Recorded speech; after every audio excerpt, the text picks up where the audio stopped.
একজন পুরুষ কখনো নিজেকে ভালো রাখার জন্য পরিশ্রম করে না। নিজের পরিবার, স্ত্রী, সন্তানকে ভালো রাখার জন্য সারাদিন মাথার ঘাম পায়ে ফেলে পরিশ্রম করে। কিন্তু দিন শেষে তাদের এই পরিশ্রমের মূল্য আমরা কয়জন স্ত্রী বা দিই বলেন? নিজের পরিবার, স্ত্রী, সন্তানকে ভালো রাখার জন্য একটা পুরুষ কতটা পরিবর্তন হয় এটা আমি আমার স্বামীকে দেখেই বুঝেছি। সো হ্যালো এভরিওয়ান, আসসালামু আলাইকুম। সবাই কেমন আছেন? আলহামদুলিল্লাহ আমরা অনেক বেশি ভালো আছি। ওয়েলকাম করছি আমার নতুন আর একটি ডেইলি ব্লগে। প্রতিদিনের মতো এই তো সকাল থেকে ভিডিওটা শুরু করে দিয়েছি। সকালেই তো রান্নাবান্নার জন্য সবকিছু রেডি করে নিতেছিলাম। দুপুরে রান্নাবান্না যা যা করবো সবকিছু রেডি করে রাখছি। কিছু ধনিয়া পাতা নিয়ে আসছিল, সেগুলো এখন ভালো করে বেছে নিতেছি। এগুলো ধুয়ে তারপরে কেটে বক্সে রেখে দিব। ধনিয়া পাতাটা আমি সবসময় এইভাবেই ফ্রিজে রেখে দিই, এতে করে কিন্তু অনেক দিন পর্যন্ত ভালো থাকে আর রান্না করার সময় অত ঝামেলাও করতে হয় না। তো সব কিছু রেডি করা যেহেতু ছিল, এখন এই তো রান্নাবান্না বসিয়ে দিয়েছে। আমার মেয়ে এখনও ঘুম থেকে ওঠে নাই। আর এই সময় যেহেতু একটু গ্যাস থাকে, এই তো সকাল 10:30 থেকে 11টার মধ্যে কিন্তু বেশ ভালোই গ্যাস থাকে। তো ভাবলাম এই ফাঁকে রান্নাটাও বসিয়ে দিই। ইলিশ মাছ দিয়ে লাউ রান্না করব, সাথে বাঁধাকপি দিয়ে চিংড়ি দিয়ে একটা ভাজি। বাঁধাকপি পাতাকপি দুইটাই বলি। পাতাকপিটা আমি একটু সিদ্ধ করে নিলাম, না হলে পাতাকপির যে একটা আলাদা গন্ধ ওইটা আবার ভালো লাগে না। তো এইদিকে হচ্ছে আমি বাঁধাকপিটা ভালো করে ভাজি করে নিব। তার জন্য কিন্তু মাছটা যেই তেলের মধ্যে ভাজছিলাম ওটার মধ্যে আরেকটু তেল দিয়ে এখন সবকিছু দিয়ে একসাথে ভাজি করে নিব। ভিডিও শুরুতে যে কথাটা বললাম, একজন পুরুষ কখনো নিজেকে ভালো রাখার জন্য পরিশ্রম করে না।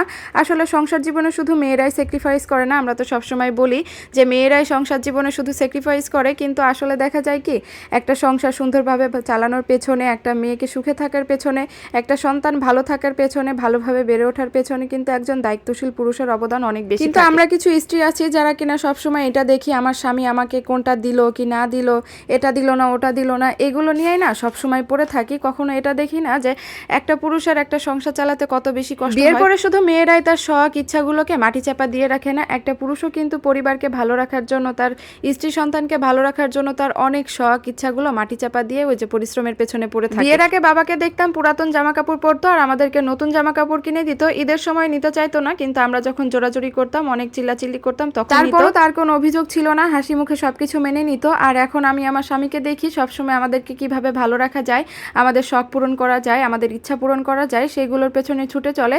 তার কোনো অভিযোগ নাই। আসলে সংসার জীবনে এই দুইটা মানুষের অবদান অনেক বেশি। এই দুইটা মানুষ যদি না থাকতো না, তাহলে সংসার জীবন কতটা মধুর, কতটা সুন্দর, এটা হয়তো বা আমরা কখনো উপলব্ধি করতে পারতাম না। আর তাদের ঋণ কখনো আমরা শোধও করতে পারবো না।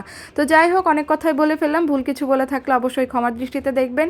এদিকে দুপুরের রান্নাবান্না কিন্তু অর্ধেক করে তারপর আমার মেয়েকে একটু নুডলস রান্না করে দিয়েছিলাম। ছাদে কিছু কাপড়ও দিয়ে আসতে গেছিলাম। আজকে জানালার পর্দাগুলো একটু পরিষ্কার করে দিয়েছি, অনেকদিন পর পর এটা পরিষ্কার করা হয়। শীতের মধ্যে এগুলো পরিষ্কার করা তো অনেক বেশি ঝামেলার, তারপর যেহেতু অনেক বেশি নোংরা হয়ে গিয়েছিল সেজন্য আজকে একটু ভালো করে পরিষ্কার করে দিলাম। এদিকে বাঁধাকপিটাও কিন্তু ভালো করে ভাজি করা হয়ে গেছে। আর বাঁধাকপি ভাজিটা কিন্তু অনেক বেশি মজা হয়েছিল, যেহেতু চিংড়ি মাছ দিয়ে ভাজি করছিলাম। আর এদিকেই তো লাউ দিয়ে, নতুন আলু দিয়ে ইলিশ মাছ দিয়ে একটা ঝোল রান্না করব। লাউয়ের এই তরকারিটা অনেক বেশি মজা হয়েছিল। আসলে ঝোলের যে কোনো তরকারি না আমার কাছে অনেক বেশি ভালো লাগে, আর সেটার মধ্যে যদি ইলিশ মাছ থাকে তাহলে তো আরও বেশি মজা লাগে।